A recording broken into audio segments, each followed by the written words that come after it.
Olá, eu sou a Lídia Rodrigues, do Instagram Luz Inteligência, e hoje eu trago essa meditação do conto Onde Estão as Moedas, de João Garrido. Eu te convido a fechar os seus olhos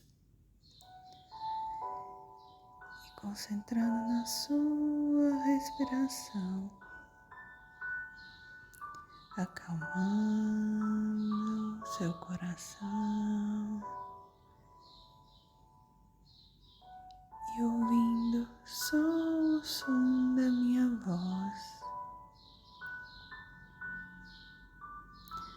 Em uma noite qualquer, de uma época qualquer, alguém teve um sonho. Sonhou que queria alguma moeda das mãos de seus pais. Não sabemos se eram muitas ou poucas, se eram milhares, centenas, uma dezena ou apenas um par. Também desconhecemos o metal que eram feitas, se era ouro, prata, bronze ou talvez ferro. Enquanto sonhava que seus pais lhe entregavam as moedas, esse indivíduo teve uma sensação de calor em seu peito. Foi invadido por uma grande alegria. Estava contente, encheu-se de ternura e dormiu serenamente o restante da noite. Na manhã seguinte, quando despertou, a sensação de serenidade e satisfação persistia. Então decidiu caminhar até a casa dos seus pais. Quando ali chegou, olhou nos olhos deles e disse: "Na noite passada, vocês vieram até mim em sonho e depositaram em minhas mãos algumas moedas. Não me lembro se eram muitas ou poucas. Também não sei que metal eram feitas, se eram de metal precioso ou não. Não importa, porque me sinto pleno e feliz. E venho lhes dizer obrigado. Elas são suficientes. São as moedas de que necessito e as que mereço. Assim, eu as tomo com gosto, pois vêm de vocês. Com elas, serei capaz de seguir o meu próprio caminho." Ao ouvir isso, os pais, que como todos os pais, se engrandeceram por meio de reconhecimento dos filhos. Sentiram-se ainda maiores e generosos. Interiormente sentiram que podia seguir dando a seu filho, porque a capacidade de receber amplia a grandeza e o desejo de dar. Então disseram: "Você é um bom filho, pode ficar com todas as moedas, pois pertence a você. Pode gastá-la como quiser e não precisa devolvê-las. São seu legado, único e pessoal. São para você." Então o filho também se sentiu grande e pleno. Descobriu-se completo e rico e pôde em paz deixar a casa dos pais. Na medida em que se afastava, andava com firmeza, com os pés firmes no solo. Seu corpo também estava bem situado no solo e diante de seus olhos um caminho claro e um horizonte promissor se abriam. Enquanto percorria o caminho da vida, foi encontrando pessoas diferentes que o acompanhavam durante um trecho, às vezes mais longo, às vezes mais curto. Alguns acompanharam pela vida toda. Eram sócios, amigos, companheiros, vizinhos, colaboradores, inclusive adversários. Em geral, o caminho se apresentava sereno, agradável, em sintonia com seu espírito e com a natureza pessoal. E ainda que não estivesse livre dos pesares naturais impostos pela vida, o sentia como o caminho de sua vida. De vez em quando olhava para trás, para seus pais, e relembrava com gratidão as moedas recebidas. E quando observava o transcurso de sua vida, olhava para seus filhos ou se recordava de tudo que conquistou no âmbito pessoal, familiar, profissional, social ou espiritual, a imagem de seus pais surgia e ele se dava conta de que tudo aquilo fora possível graças ao que havia recebido deles e que com êxito e com suas conquistas os honrava. Dizia a si mesmo: não há fertilizante melhor que as próprias origens. E então em seu peito voltava a se encher da mesma sensação abrangente que lhe havia preenchido na noite em que sonhou que recebia as moedas.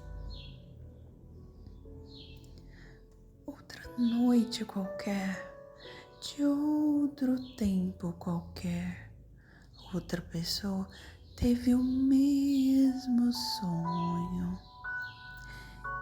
que, cedo ou tarde, todos chegamos a ter esse mesmo sonho.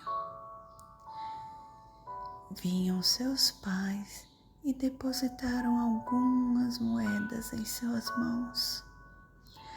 Nesse caso, também não sabemos se eram muitas ou poucas, se eram milhares, centenas, uma dezena ou apenas um par.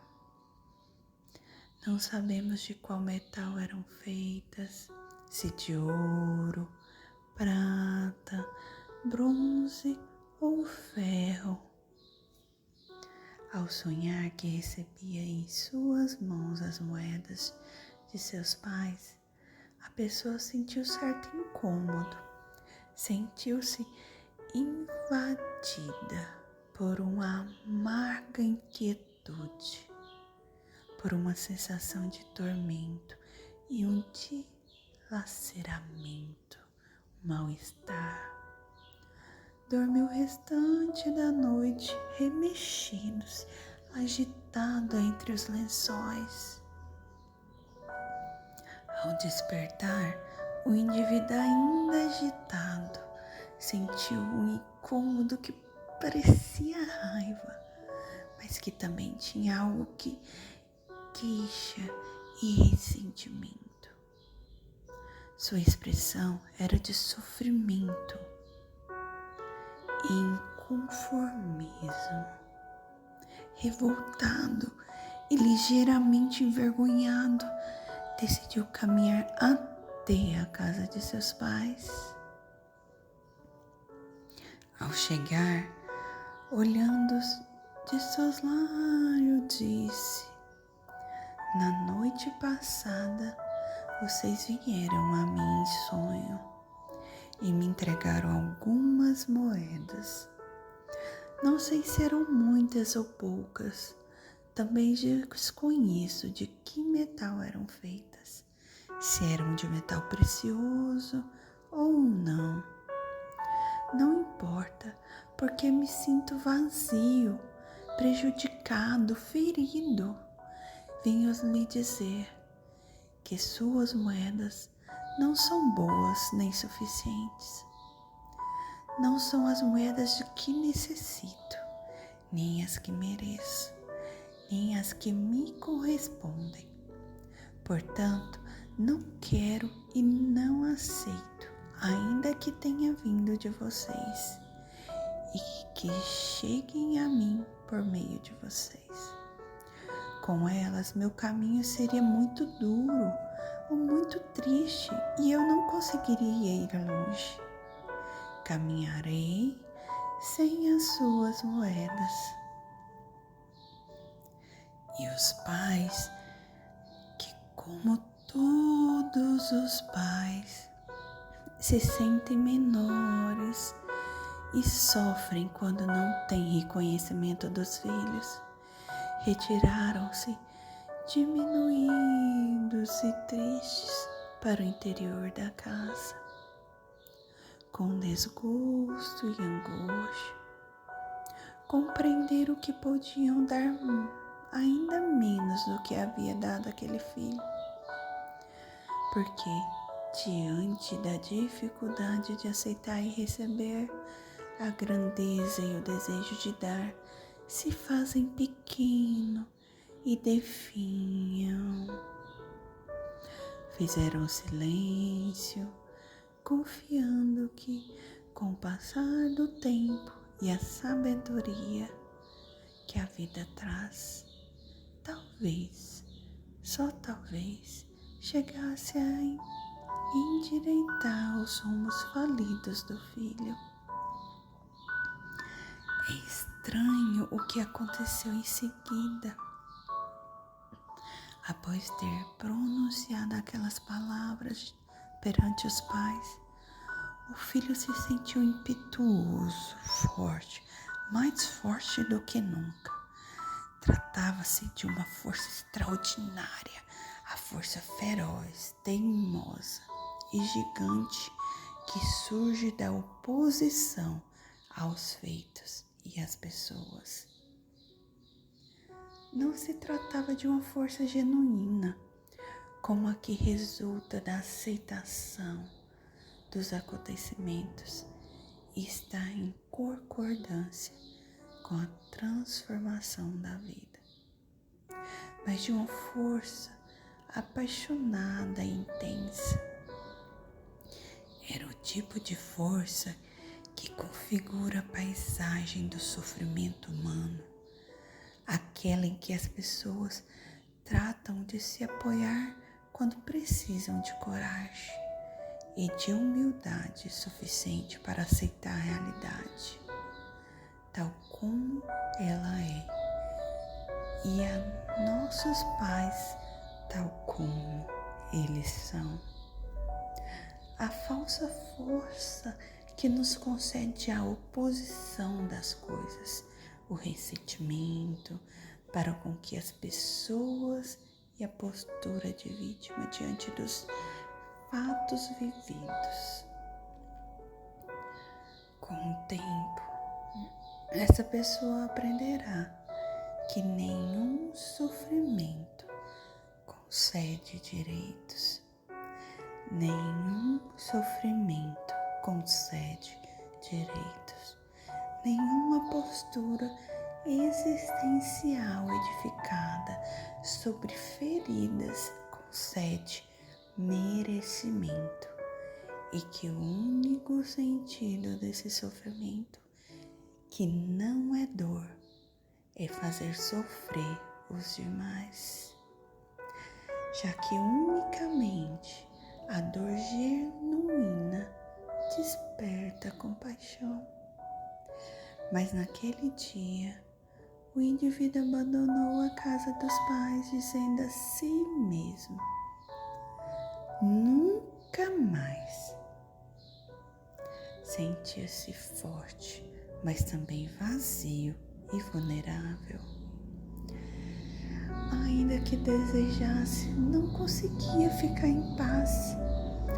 Na medida em que se afastava da casa de seus pais, sentiu seus pés elevarem alguns centímetros do solo e seu corpo um tanto flutuante. Não podia se aperceber do seu peso real e sentiu algo ainda mais surpreendente. Cada vez que abria os olhos, tinha a impressão de que via a si mesmo, que via a mesma coisa, o mesmo horizonte, um horizonte fixo e estático. O indivíduo foi desenvolvendo uma sensibilidade especial. Assim, quando encontrava alguém ao longo do caminho, o contemplava com uma enorme esperança e inconscientemente se perguntava: será essa pessoa que tem as moedas que mereço, das quais necessito e que me correspondem? As moedas que não aceitei de meus pais, porque eles não souberam me concedê-las de maneira justa e conveniente? Será essa pessoa que tem o que mereço? Em certa ocasião, a resposta foi afirmativa e tudo pareceu fantástico. O indivíduo se apaixonou, se sentiu que tudo à sua volta era maravilhoso e, sem se dar conta, começou a esperar que o outro tivesse o que lhe desse aquilo que não aceitara de seus pais. Contudo, ainda que a esperança de encontrar as moedas lhe resultara, a princípio, inebriante, quando a paixão acabou, se convertendo em uma relação, e a relação durou tempo suficiente, o indivíduo descobriu que o outro não tinha o que lhe faltava, ou seja, aquelas moedas que não havia aceitado de seus pais. Que pena, disse, e então se queixou amargamente de sua má sorte, culpando o destino. Ele se sentiu desenganado, submetido a um tormento emocional que tornou forma de desespero, desgosto, crise, turbulência, enfadado, frustração, e que, embora ainda não soubesse, o outro só podia lhe dar aquilo que tinha e aquilo que lhe correspondia por sua posição. Ainda que queira lhe dar tudo e o ame plenamente, pois um casal é uma relação entre adultos fundamentada na igualdade de classe, na troca equilibrada e na sexualidade. Em certo momento de sua vida, essa pessoa teve um filho e seu desgosto se tornou mais doce e esperançoso, mais moderado. Então tornou-se a se perguntar: será que este filho tão amado, que espero tem as moedas que mereço, das quais necessito e que me correspondem? Aquelas que não aceitei de meus pais porque não souberam me dar de maneira justa e conveniente? Será este o ser que tem aquilo que mereço? Quando respondeu novamente que sim, foi maravilhoso, formidável, e o indivíduo começou a sentir um vínculo especial com aquele filho, um vínculo assombroso, muito estreito, cheio de expectativas e anseios. De maneira inconsciente, a pessoa estava convencida de que o filho tinha as moedas de que necessitava e não tardaria em lhe dar. Mas passou o tempo e o filho, como a maioria dos filhos, desejou ter vida própria e pôr em prática seus propósitos de vida independentes. Amava seus pais e desejava fazer o melhor por eles, mas a pressão de ter uma vida própria lhe resultava exigente, imperiosa e avassaladora como a sexualidade.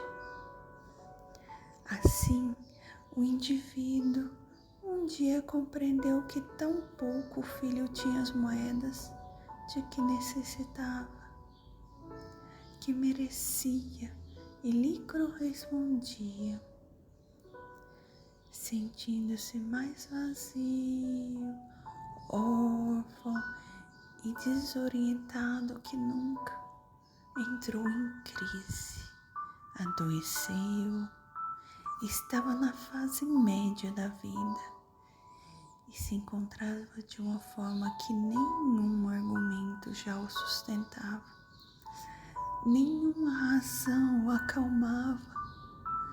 Sentiu seu interior se quebrar e gritou: socorro! Havia tanta urgência em seu tom de voz, seu rosto estava tão desconfigurado, nada o acalmava, nada podia confortá-lo. E o que ele fez foi a um terapeuta. O terapeuta prontamente o recebeu, olhou profunda e pausadamente para o indivíduo e disse: eu não tenho as moedas. O terapeuta viu nos olhos de seu paciente que ele continuava a buscar as moedas no lugar errado e que no fundo desejava se equivocar mais uma vez. Ele sabia que as pessoas desejavam mudar, mas também que lhes custava dar o braço a torcer, não tanto por igualdade, mas por teimosia e costume. Mas o terapeuta, que sabia que não tinha as moedas em mãos, pensou: amo e respeito melhor meus pacientes quando também posso fazer o mesmo com seus pais e com sua realidade como tal ela é. Ajudo quando sou amigo das moedas que lhes cabem, quaisquer que sejam. Na realidade, aquele terapeuta já vira muitas pessoas em situações similares e sabia que o paciente e o menino que segue vivendo em seu interior continua amando profundamente seus pais, lhes guarda lealdade, ainda que o ardor das feridas e outras causas lhe impeçam de aceitar suas moedas. É que nas profundezas, lá na profundeza da alma, ainda que o filho reprove seus pais, também se identifica com eles. É quando não pode acolhê-los e amá-los, tampouco consegue amar si mesmo. Por isso, se enfoque o amor a tudo e a todos. Naquela primeira visita, o terapeuta acrescentou: eu não tenho as moedas, mas sei onde estão e podemos trabalhar juntos para que também você descubra onde estão e como pegá-las. Então, o terapeuta trabalhou com esse indivíduo e lhe mostrou que durante muitos anos ele tivera um problema de visão, um problema óptico, um problema de perspectiva, tivera dificuldades para ver claramente, só isso.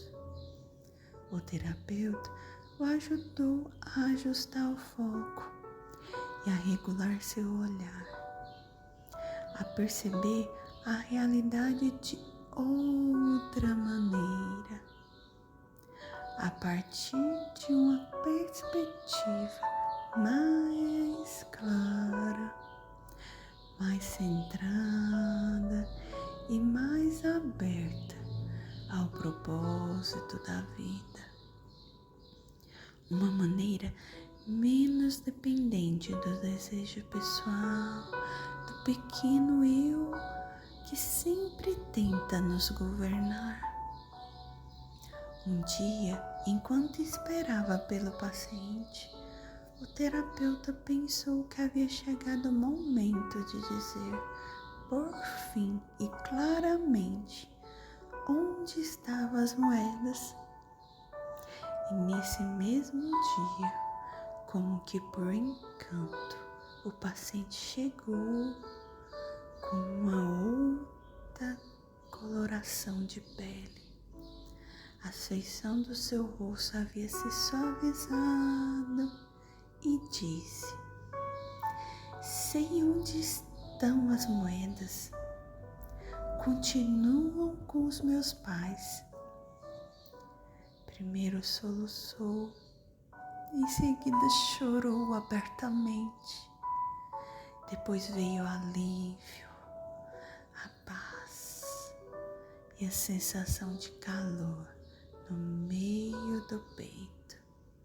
Por fim, então dirigiu-se novamente, como anos atrás, à casa de seus pais.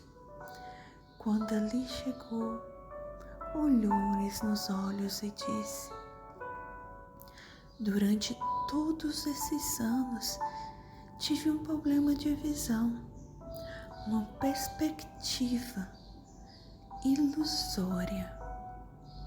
Não via claramente. Sinto muito.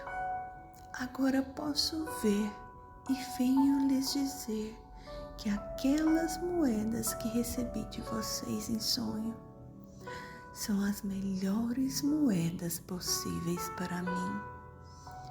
São suficientes e me correspondem. São as moedas que mereço e são adequadas para que eu possa seguir diante. Venho lhes agradecer. As aceita com gosto, porque vêm de vocês e com elas posso seguir trilhando meu próprio caminho. Então os pais, que como todos os pais, se engrandecem pelo reconhecimento dos filhos, voltaram a florescer e o amor e a generosidade fluíram novamente com facilidade. O filho voltava a ser filho plenamente, porque era capaz de aceitá-los. Os pais, sorridentes, olharam com ternura e responderam: é um bom filho. Pode ficar com todas as moedas, pois lhe pertencem. Pode gastá-la como quiser e não é preciso devolvê-las. São seu legado único e pessoal para você. Pode ter uma vida plena. Então o filho também sentiu grande e pleno, recebeu-se completo e rico e pôde por fim deixar em paz a casa dos pais. À medida que se afastava, sentia os pés firmes, pisando intensamente no solo. Seu corpo também assentava na terra e os olhos voltados para um caminho claro e um horizonte promissor. Também senti algo estranho, perder a força impetuosa que se alimentava do ressentimento, do vitimismo e do excesso de conformismo. Mas agora tinha uma força simples e tranquila, uma força natural. Percorrendo o caminho que restava de sua vida, encontrou outras pessoas com as quais caminhou lado a lado, com um acompanhante durante um trecho, às vezes longo, às vezes curto, outras para sempre. Sócios, amigos, casais, vizinhos, companheiros, colaboradores, inclusive adversários. Em geral, seu caminho foi sereno, prazeroso, em sintonia com seu espírito e com sua natureza pessoal. Tampouco esteve isento dos pesares naturais impostos pela vida, mas sentia que aquele sim era o caminho de sua vida. Um dia se aproximou da pessoa com a qual havia se apaixonado, crendo que ela tinha as moedas, e disse: durante muito tempo eu tive um problema de visão e agora enxergo claramente e lhe digo: sinto muito. Esperei demais dessa relação. Foram demasiadas as minhas expectativas e segui isso. Foi uma carga muito pesada para você. E agora a assumo. Tomo consciência e a libero. Assim, o amor que tivemos pode seguir fluindo. Agradeço. Agora tenho minhas próprias moedas. Em outro momento, foi até seu filho e disse: você pode aceitar todas as minhas moedas, porque eu sou uma pessoa rica e completa. Agora já peguei as minhas de meus pais. Então o filho se tranquilizou, se fez pequeno em respeito a ele e se sentiu livre para seguir seu próprio caminho e aceitar suas próprias moedas. Ao fim de um longo caminho, o indivíduo se deteve a repassar a vida vivida, o amado e o sofrido, o construído e o danificado. A tudo e a todos conseguiu dar um bom lugar em sua alma. Acolheu a todos com doçura e pensou: tudo tem sua hora na vida. A hora de chegar, a hora de permanecer e de partir. Uma metade da vida é para subir a montanha e gritar aos quatro ventos: eu existo. E a outra metade é para o declínio até o vazio, onde tudo é desprende. Alegra-se e celebra. A vida tem seus assuntos, seus ritmos, sem deixar de ser um sonho que sonhamos. E assim, com todas as moedas, pode ir voltando, e no seu tempo pode abrir os olhos